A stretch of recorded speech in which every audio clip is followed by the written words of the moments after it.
I am starting the room here in Clubhouse. Room All is right. started. Good evening. How's everyone doing out there? Are we? Oh yes, we We are are. live. That's right.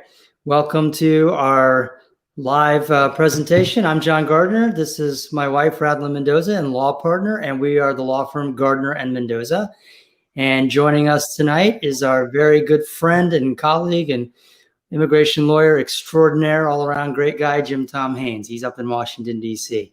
Welcome, Jim Tom. Good evening. Glad to be here. Jim Tom is joining us from DC, and he is going to give us the Washington, DC inside scoop. That's right. The inside the Beltway, inside scoop. You know, he can read all the stitches on the fastball up there, right, Haynes? Oh my gosh! I'm right downtown. I'm near the White House, near the Capitol. Excellent, excellent. So we are also we've got Clubhouse going. So if anyone has any questions in Clubhouse, we don't have any people in yet, but hopefully people will come in and ask some questions and listen in on the immigration update. So we got a lot going on today, tech-wise, more than we've. Yes, so exciting. More than we have. So I believe we are streaming through Facebook, YouTube, and Periscope, which is Twitter's equivalent, right, to streaming live. And so what we do, we get together once a week and we come here, we give you USCIS updates, we give you just general immigration law updates, criminal traffic updates if they're applicable, and most importantly, to answer your questions. So if you're joining us and you have a question that you'd like us to try to answer tonight, please put it in the comments and we will absolutely answer it. I have to tell you that what we do here is for educational and informational purposes only. It is technically not legal advice, but put your questions in there and we will absolutely get to them. All right. I'm checking just to see what's up here, just making sure we're good to go. We just started using StreamYard and it's been great so far. Let's see. Yeah, we are live on Facebook.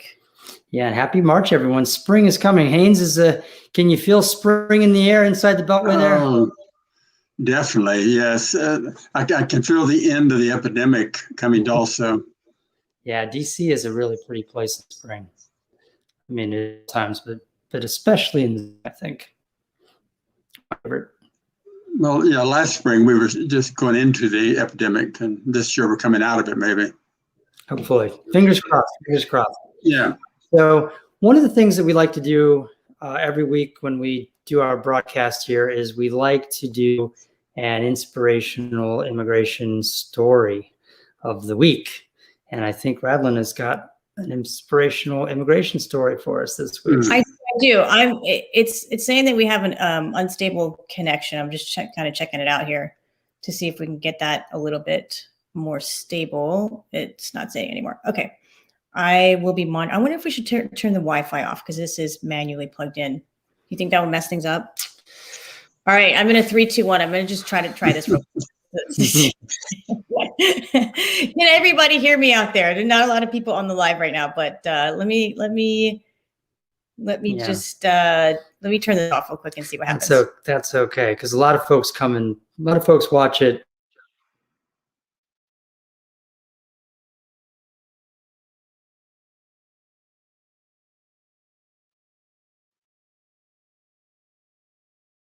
That might have been a mistake. Okay, I'm going to just keep it. I'm just going to keep it on. Sorry, guys.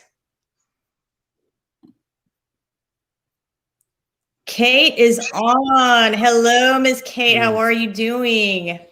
Fantastic. She can hear us. That's all I care about is Kate Beaver hearing us. That's right. If she can hear us, that's all that matters.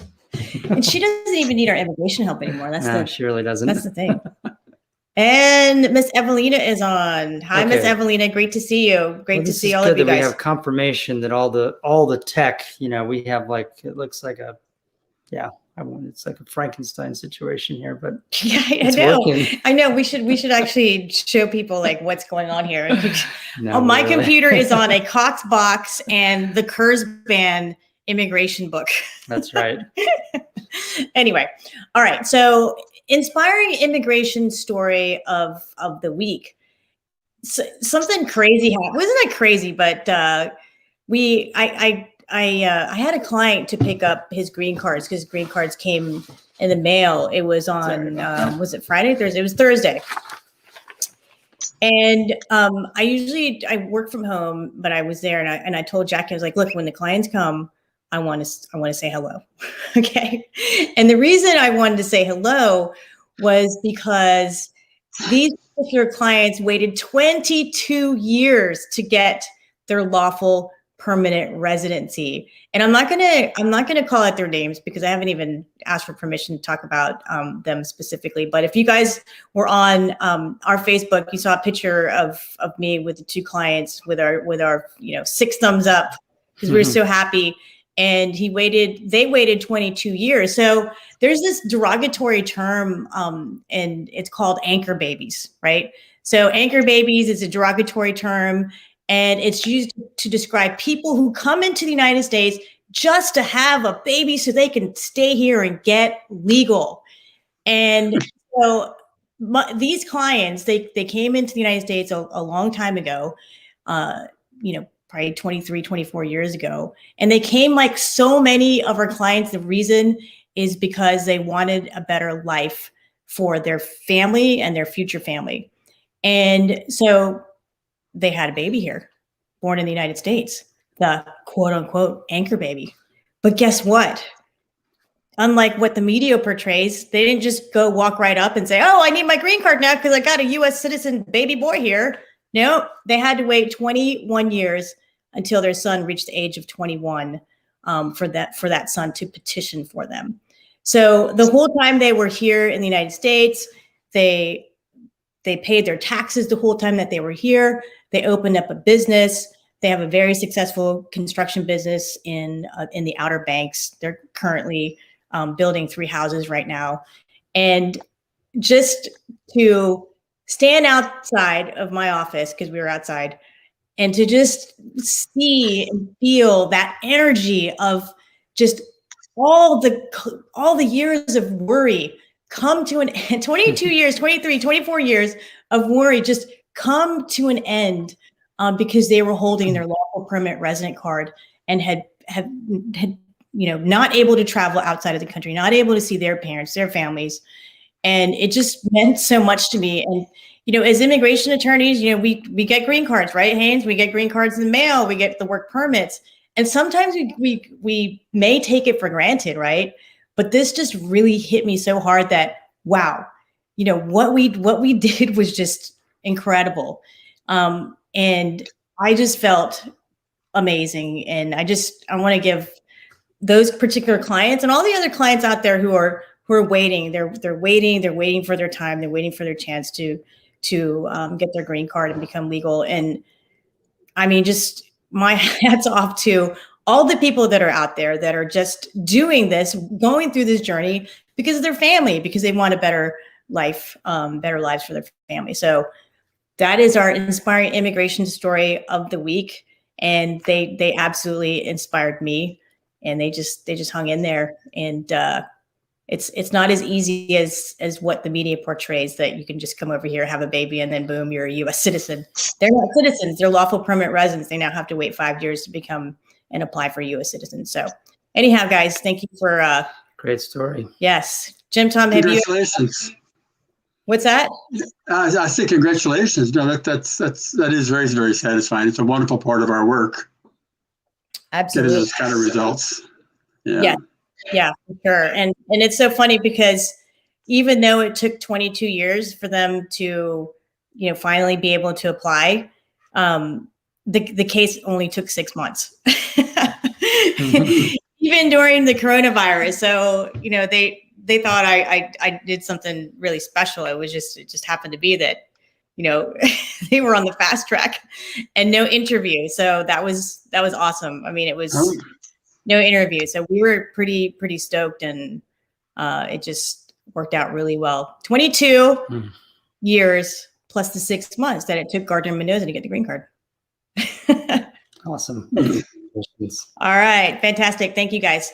All right. So John, you've got some immigration reform updates, and Jim Tom is gonna chime in here and give us his 2 cents with regard to what's going on with the the Biden immigration reform? Yeah. So what I wanted to do was just kind of give a kind of an overview. There's a lot going on. This is a really, really huge piece of legislation that's been presented. And I did this last week just for fun. I'm going to do it again because, everybody knows that old song, I'm just a bill here on Capitol Hill. But here it actually is. And you can see it says it right on there, a bill. This is the actual bill right here that was introduced in the Senate. And it has a lot going on. Haynes, I'm sure you've been looking through this as well. But some of the really, really big things, probably the biggest one that's drawing the most attention is that it actually would create a whole new group of, a whole new status, which is the lawful prospective immigrant status. And this would apply to those who are currently undocumented.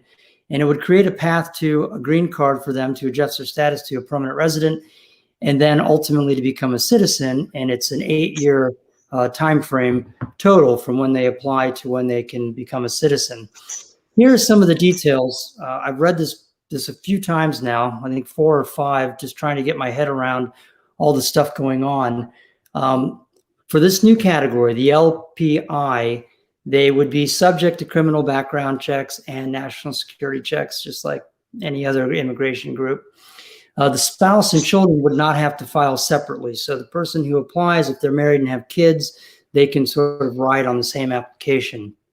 It would be valid for 6 years, and then it can be renewed for another 6 years. However, as I said, they can adjust for adjustment of status to lawful permanent resident, and they would be able to do that after 5 years of having this LPI status.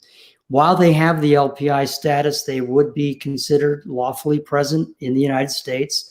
They would be authorized to work in the United States and would be able to travel outside the United States so long as it doesn't exceed 180 days. So they will be able to get you will be able to get a travel document and travel. You will be issued a Social Security number, and you can ultimately become a U.S. citizen. So this is the one that's really capturing a lot of the headlines in the news because it's so huge. I mean, it would apply to a lot of people. Haynes, I'm sure there's a lot of chatter in D.C. about this.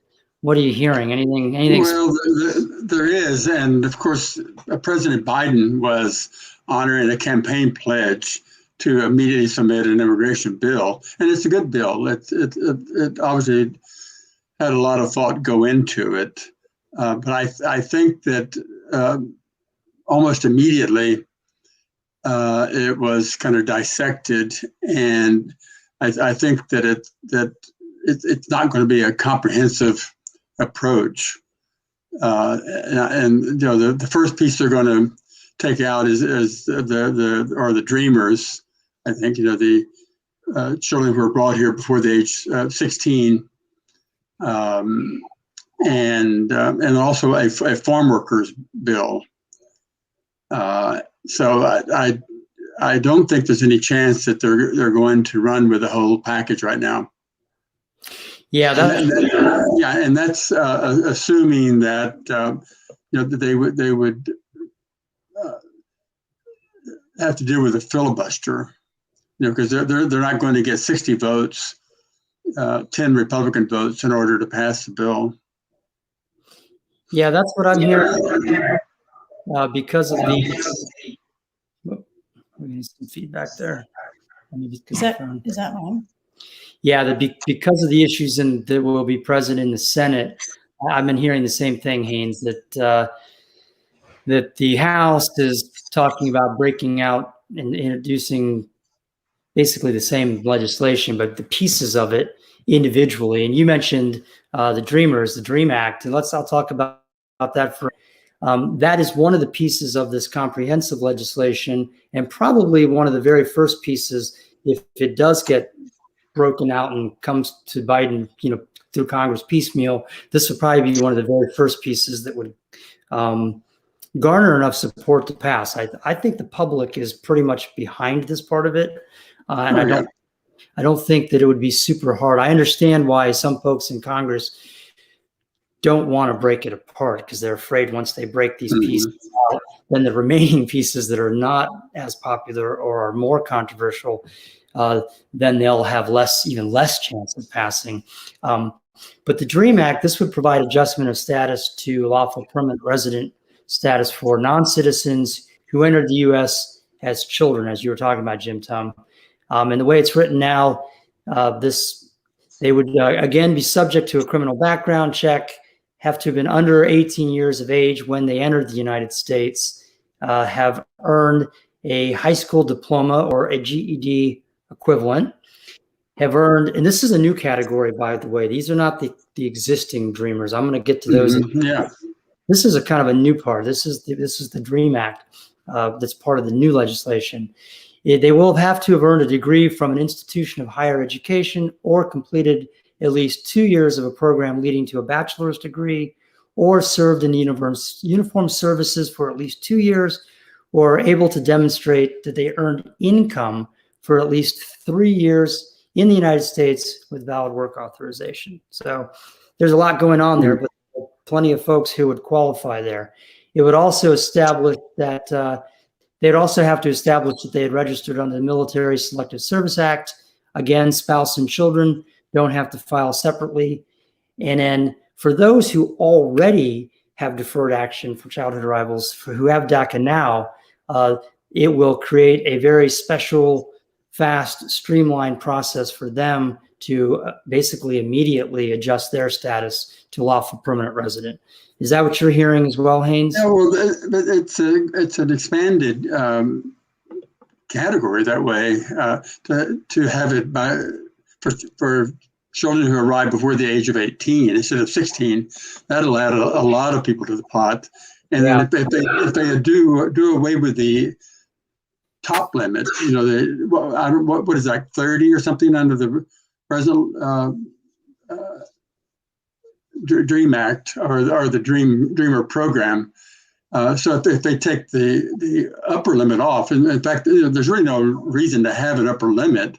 If anything, you could argue that people have been here who came by the age of 16 and are here, no matter if they're 40 or 50 years old, should get relief.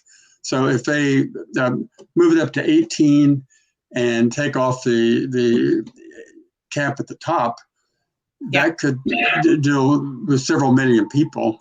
And of course, President Obama had tried to pass or to enact DAPA, deferred action for the parents of the Dreamers, and that was stopped in the court. But if they could institute something like that, then it would be a way of taking care of millions of people. If we cannot get the whole ball of wax, then there'd be a great way to start. Absolutely.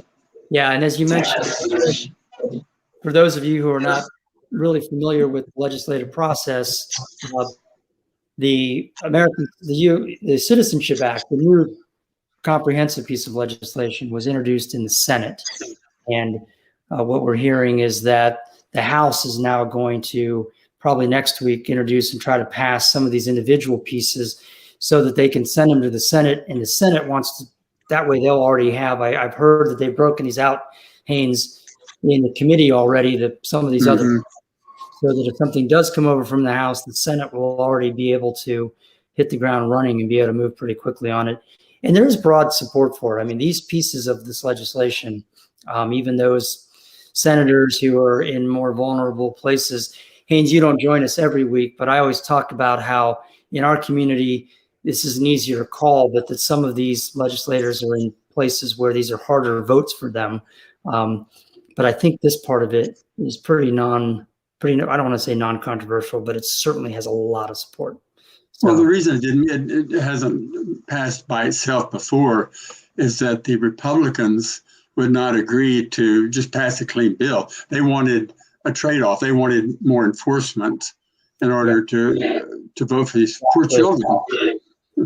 Yeah, and I think that some folks have, as I said, is that if this part breaks off, then the other parts will lose steam. But what we have to do right now, fingers crossed for the whole thing. But for now, this would be really a great improvement.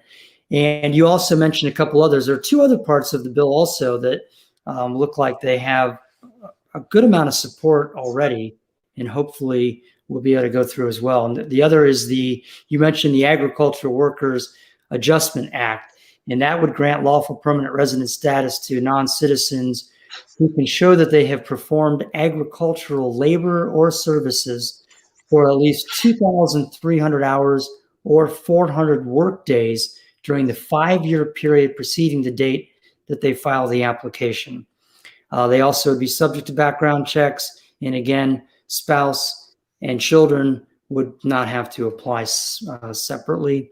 And then lastly is the American Promise Act, and this would grant lawful permanent resident status to nationals designated for TPS, temporary protected status. And they would be subject as well to criminal background checks. Spouse and children don't have to file separately, and they have to have been continuously present in the U.S. since January 1st of 2017. And they have to be a national of a foreign state that was designated for TPS on or before January 1st, 2017. So, Jim Tom, we were just talking about that. That would have a great impact for a lot of folks. Mm-hmm.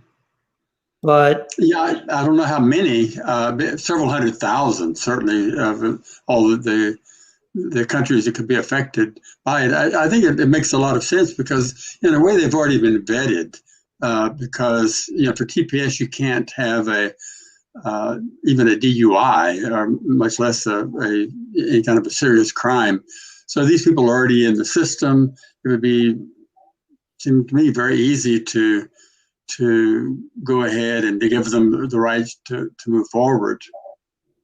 And that would take care of a whole another big group of persons who are here without proper status. Right. In regard to the farm workers, and during the last amnesty in 1986, there was a separate part of it called the SAW workers, special agricultural workers.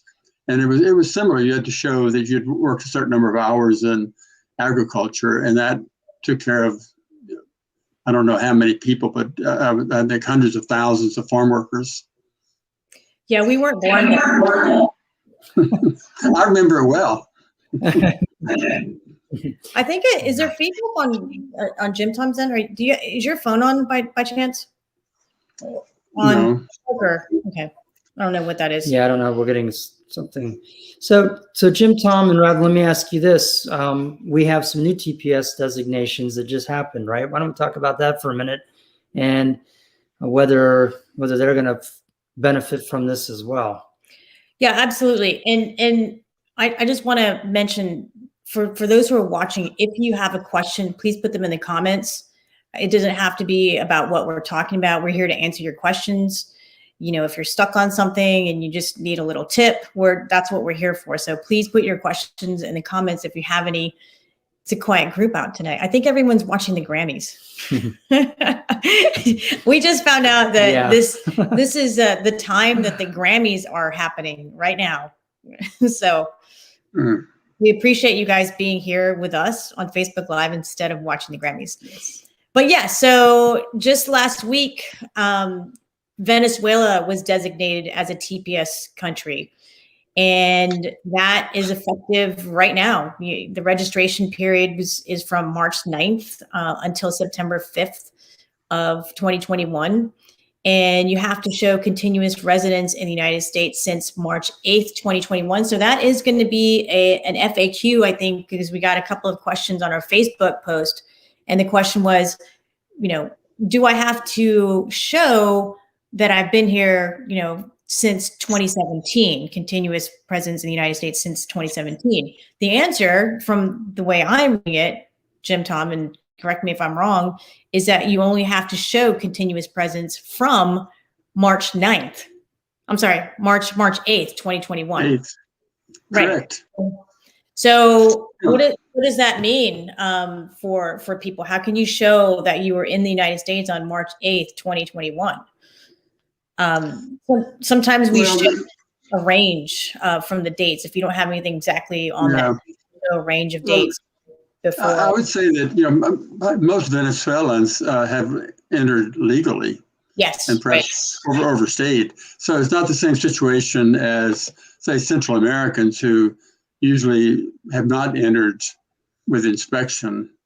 And sometimes on an older case for TPS, you have to go back many years to show continuous presence here. And so we're used to doing that, and I would say it's going to be quite easy for the Venezuelans. Right. One of our colleagues knows you have to March 8th of 2021. So that was his joke about showing continuous presence as of March 8th. But absolutely get it together if you think you might be able to apply for TPS for Venezuela. But the registration period is now. And it's an 18-month designation. They're probably going to extend it even after that 18th month. And what that means, TPS, what that means is you will be able to apply for a work authorization document, the work permit. So you'll be able to lawfully work in the United States. And you'll also be able to get your driver's license and get a social security number, all the things that that you need in order to move around in U.S. society, right? The driver's license and the social security card. So it's really great news for our Venezuelan clients. Right. And if the American Promise Act, if the portion of this bigger bill is broken out and passes separately, Jim Tom, what about that? That says you have to have been here since January 1st, 2017. Do you think that they will amend that and just to incorporate these new TPS folks, or do you think they'll just wait? Yeah, that's a good question. It may just have to do with the kind of the technical requirements of getting the bill through Congress. But yeah, I think the idea is to encompass as many people as possible. So hopefully they would move that date up. Mm-hmm. Yep. Right. Yeah. Move to adjust this. Yeah, but that, of course, that would be maybe a negotiating point also, right, in Congress. Okay. So okay. Yeah, no, I was just going to say, since we were talking about TPS, TPS for Burma was also designated. It is not in the Federal Register right now, but New York says that due to the military and security forces' brutal violence against civilians, people of Burma are suffering a complex and deteriorating humanitarian crisis in many parts of the country. So that is why TPS was given to people from Burma, and that is continuous presence in the United States as of March 11th, because that just happened. Was that Thursday or Friday? So it is not yet in the Federal Register. I'm assuming the registration period is going to be very similar to Venezuela, and it's out there. So for those who are from Burma in the U.S. and you can't go home, you can apply for temporary protected status, and again, work permit, social security number, driver's license. Yeah. So great news, because the country is in turmoil, both of those countries. Absolutely. All right. Well, that's the current update on the Citizenship Act and the changes with some of the TPS countries that are now designated. Haynes, is there anything you want to add to that before we talk about the public charge rule? No, I don't think so. Let's get on to public charge. That was a huge change. Yeah, why don't y'all talk about that for a minute? Well, before we have a question from a Mr. Steven DeCastro. He wants to know, ask Jim Tom, how is his yoga? It's keeping me going.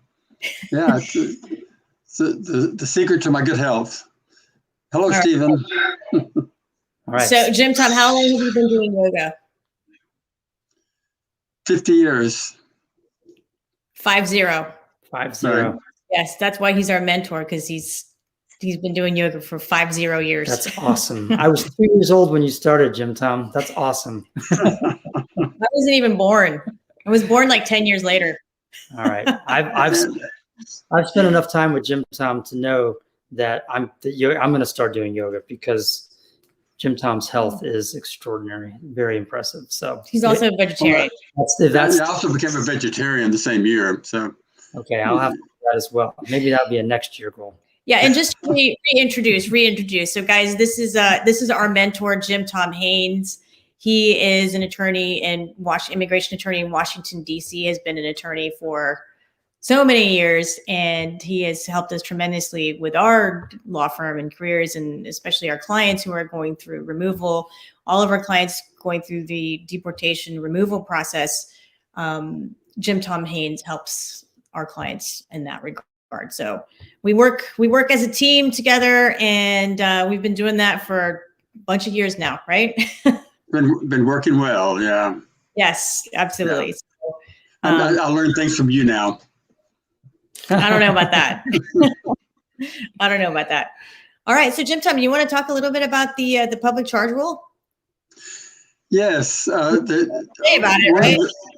One of the things that the Trump administration did in order to limit immigration, especially lower skill immigration, was to impose very high requirements for financial responsibility. There's always been an affidavit of support required for permanent residence applications. And it was a reasonable standard. You had to show that the sponsor had to be making 125% over the poverty line, and so that was reasonable. Is something that has worked just fine for many years, and so it was clear that the Trump administration was really going all out on this, an attempt just to cut down on immigration in general. So I think it's also called the Self-Sufficiency Declaration. And we just sent one off this week. Just I think we heard around 5 o'clock in the afternoon that they were finally killing this requirement. And we just put one into the post office box, and it was 4 inches thick. Because it didn't matter if you could show that you had $1 million in the bank. If you have 10 bank accounts, you have to do a year of worth of statements of all of them, and that's just one example. So it went into your education and bankruptcy, your credit scores, that sort of thing. So that was something that it was in litigation and had gone back and forth with one court enjoining and then that being lifted and being different in different parts of the country. And so finally, after the Biden administration came in, that was on their list. But of course, there are 400 bigger items on their list, and I understand there's actually up to 1,000 different items on the checklist that the Biden administration has to look at, because the Trump administration did regulations, proclamations, executive orders, attorney general orders, memoranda, tightening up in every possible way on immigration law. But this is one that was given some priority. One thing, I can't imagine that the immigration officers wanted to see a 4-inch stack of paper with these applications that should be about at most 1 inch. Yeah. One of the officers during one of the interviews, like, Radlin, I can't believe you guys haven't gotten a lawsuit and won the lawsuit yet to get rid of this thing. We're working on it. Okay. We're working on it.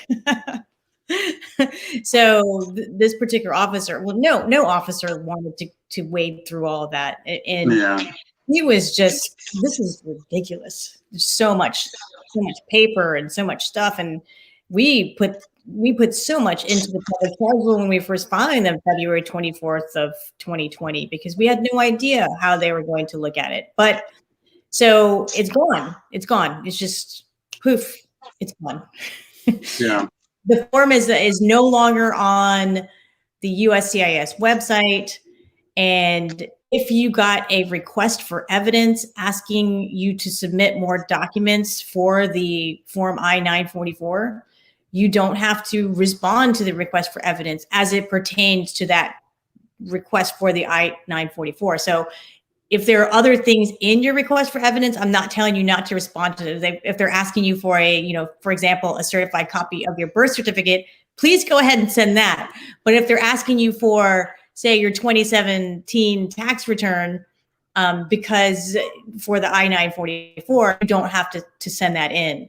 And we got a question, and the question was, do we have to send them a cover letter stating that they're no longer taking the I-944 and printing out from USCIS website that they're no longer taking the I-944. And I was like, well, it never hurts to cover all of your bases, but I think everybody across the board knows that the 944 is no longer being accepted in the mailroom, from the mailroom down to the immigration officer. But, it's not a bad idea.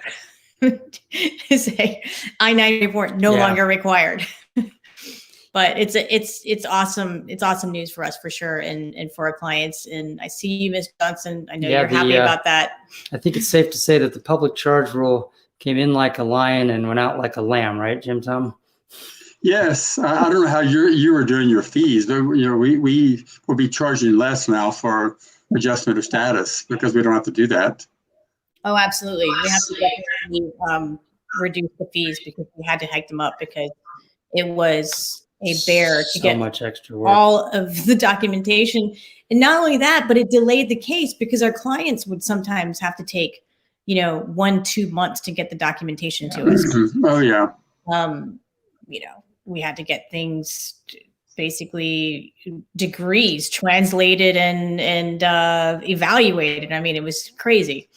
But yeah, so it's good news coming out of the immigration front this week for TPS for Venezuela, Burma, and also the public charge rule. Did we miss anything? I like to just try to cover 3 things because if not, then I'll be covering like 12 bullet points and nobody wants to hear that. So we like to just keep it to 3 immigration updates. Anything else that Jim Tom that happened? No, I would just say that in general, the Biden administration, I think, is doing an excellent job in looking at what does need to be done to get the law back to where it was before the Trump administration.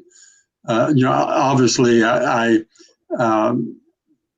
approve of the new administration. I'm very happy that the Trump administration is out, and so I really expect great things I expect more good news as we move along.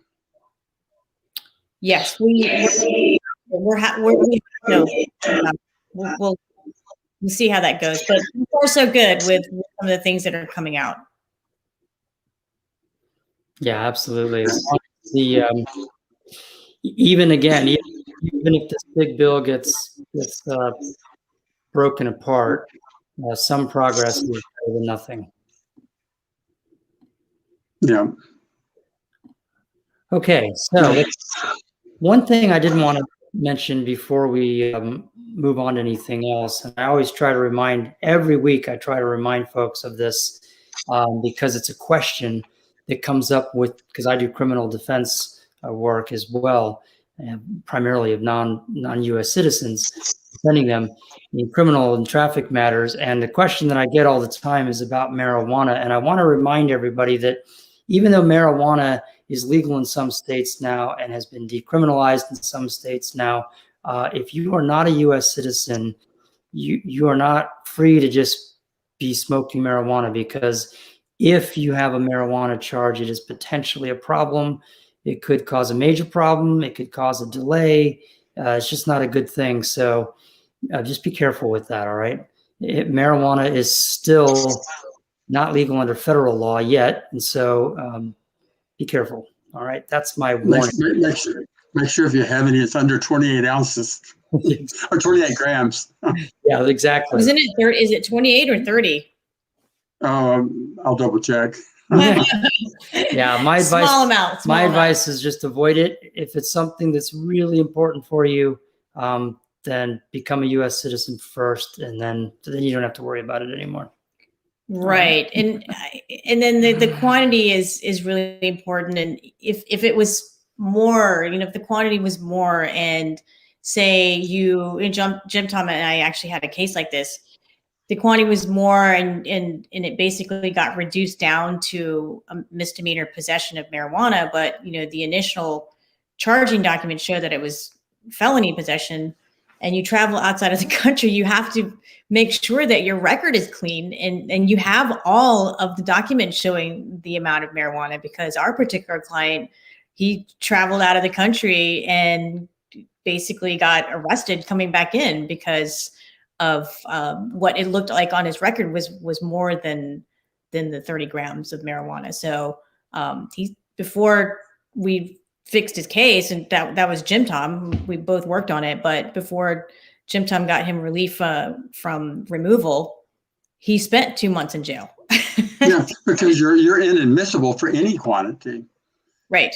So you're deportable, for over 30 grams, but you're eligible for a waiver as you're coming in if it's under the 30 grams, but you have to show extreme hardship to a qualifying relative. Right. And you did a good job with that. Good job. I think I had the harder part because I had to deal with the family members and kind of like hold their hands the whole time. Oh, yeah. Yeah. Jail. It was terrible. Yeah. The 10 cases are emotional. Yeah, maybe next week we can I'll delve a little more into the criminal part. When I kept talking about all these categories, you'd be subject to criminal background check. There's a lot more. That's not just like you have to do the criminal background check. There are all kinds of things in that criminal background check that could make you ineligible for some of these benefits. And we can talk about that next week about what some of those are.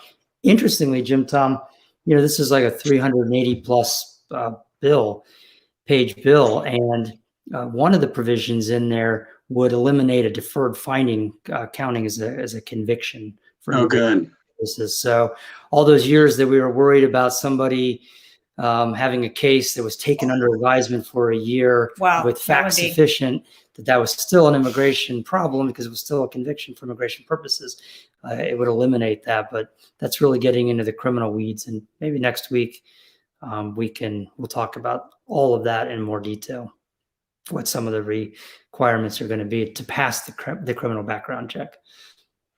All right. Awesome. Well, I don't see any questions in the comments. Oh, I just see that my mom's here. Hi, Mama, if you're still watching. Jim Tom, she remembers you. She says she remembers you, Jim Tom. Oh, good. He's unforgettable. Yeah, so I wanted to really quickly address and frequently asked questions that we've been getting a lot in Messenger and posts and stuff like that, people asking the question. And the question is, if I am in the United States on a tourist visa, can I adjust my status? And so when people are asking this question, sometimes I'm wondering whether they're, adjusting status. When I think of adjusting status, and I'm sure you think of this too, Jim Tom, is you're in the United States on a tourist visa. You want to adjust your status. That means you want to get your lawful permanent residency, right? That's how I'm reading that question.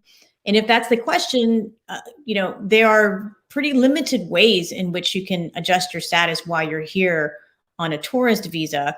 And I actually did a quick TikTok about it, 1 minute TikTok video about the people who would be able to do that. And it's very limited. So right now, under current immigration law, you can adjust your status if you are the parent of a U.S. citizen, the spouse of a U.S. citizen, the unmarried child under 21 of a U.S. citizen. Based on the current visa bulletin, March 2021 visa bulletin, if you are the spouse and unmarried child under 21 of a lawful permanent resident, you can adjust your status, but that can change based on the visa bulletin. And then if you, for on the employment side, if you are a person with extraordinary ability, and that's in science, arts, business, entertainment, or you qualify for a national interest waiver, and those last two things I mentioned are very difficult to get. People do qualify. We would have to look at your resume and see whether that would be an appropriate visa category for you. But those are very limited ways that you can adjust your status to that of a lawful permanent resident while you're here on a tourist visa. The other, it's not a question that we're getting, but you can change your status to a different status if you're here on a tourist visa. Again, we've mentioned this before. You have to be careful with your intent as to why you're coming into the United States on a tourist visa. And there are more ways to change your status if you're on a tourist visa than, of course, to adjust your status. Did I leave anything out? My mentor. No, we need to make it clear that adjustment of status means to the green card, and a change of status means to another non-immigrant category. Right. And yeah, of course, the most common question that I get, people say, can I adjust my status? It's usually because they're already married to a citizen. And the question often is, well, can I do it quickly after coming in, or after my loved one comes in? Can I get married immediately? And the rules are quite liberal in that regard. And I think many immigration attorneys don't understand this as well as perhaps we do, that there is no penalty for having the intention of adjusting your status when you come into the United States. And, I know we've done dozens of cases where people have come in and very quickly adjusted status.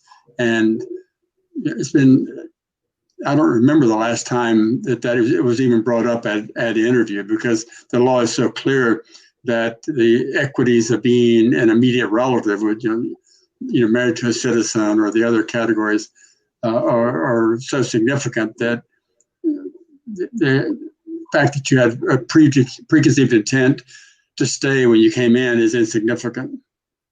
Right. Matter of always in my back pocket. Good. All right, we have a question. Let's go to the question real quick. Okay, so yeah. I heard if you enter the U.S. using a non-immigrant visa, USCIS has the policy of the 1 year period from the day when your valid visa status expired. Is it true to apply after 1 year if I am a student on an F1 visa?